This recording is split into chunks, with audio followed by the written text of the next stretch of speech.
Honestly, follow that, eh?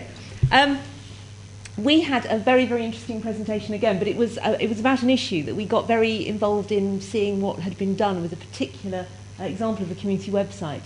So although we discussed that a lot and we discussed some of our experiences, I think maybe we didn't go into a lot of wider detail about what we might have learnt, although there was some very good learning from it.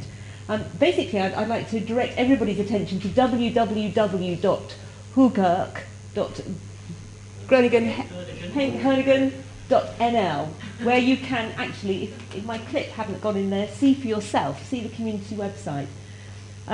This is a project where a small suburb, which was near a large municipality, a small suburb of around 10,000 people, began a community website, which was technically supported by the municipality, but it was managed by the Residents Association. There was a Residents Association there. There were websites in the area. They didn't seek to replicate or get rid of what was already there, but they used it as a portal approach. So they built something over the top and other things were pointed to. And it was the agreement through the evoice project was for 18 months to experiment with several different features on this particular site. There was news. There were events which people from the local community could put on their own events and things that were happening in the area. There were things about famous people who'd come from Hoekirk.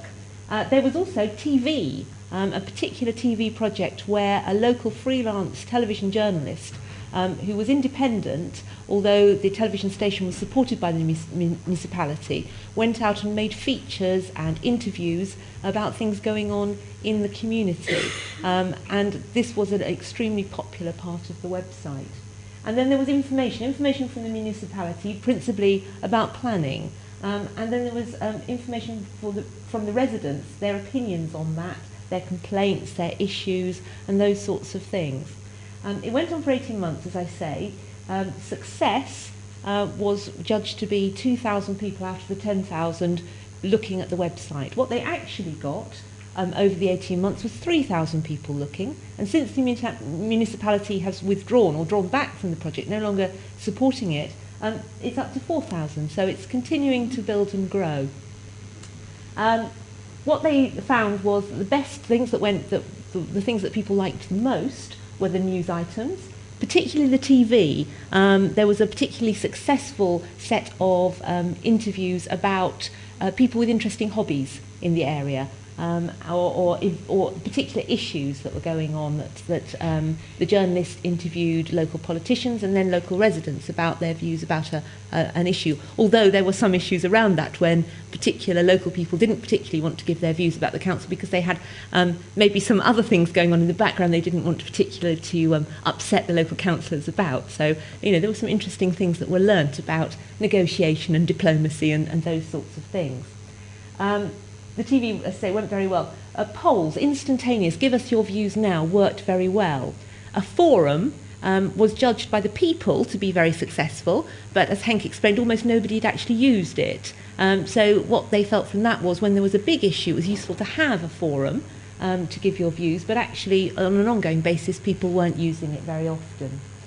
So the conclusion from that was that interaction really only works on big issues. It should be there all the time, but really don't expect it to work all the time.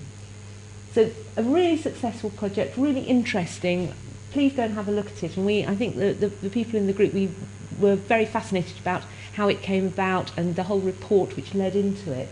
But what's happened now as a result is, having looked at a very discrete suburb, an area which had quite a lot of community feeling, there was a thought that they would look at the whole area of Groningen and to see whether or not something similar could be done in an area which didn't have those sorts of discrete communities. And a project by a university student showed actually that there were 40 different self-made websites from different neighbourhoods in the area, a whole range of a variety of quality and content, but they were all out there. So the next part of this project is actually bringing these people together, helping them to network, cherishing the groups and actually helping them with some technical advice and support, and then also being able to put on the council news, put on the municipality news, and maybe sort of start helping those people to interact a bit more. So it was really interesting, and I think it certainly gave us an awful lot of ideas. But as I say, please go to the website because it's fascinating.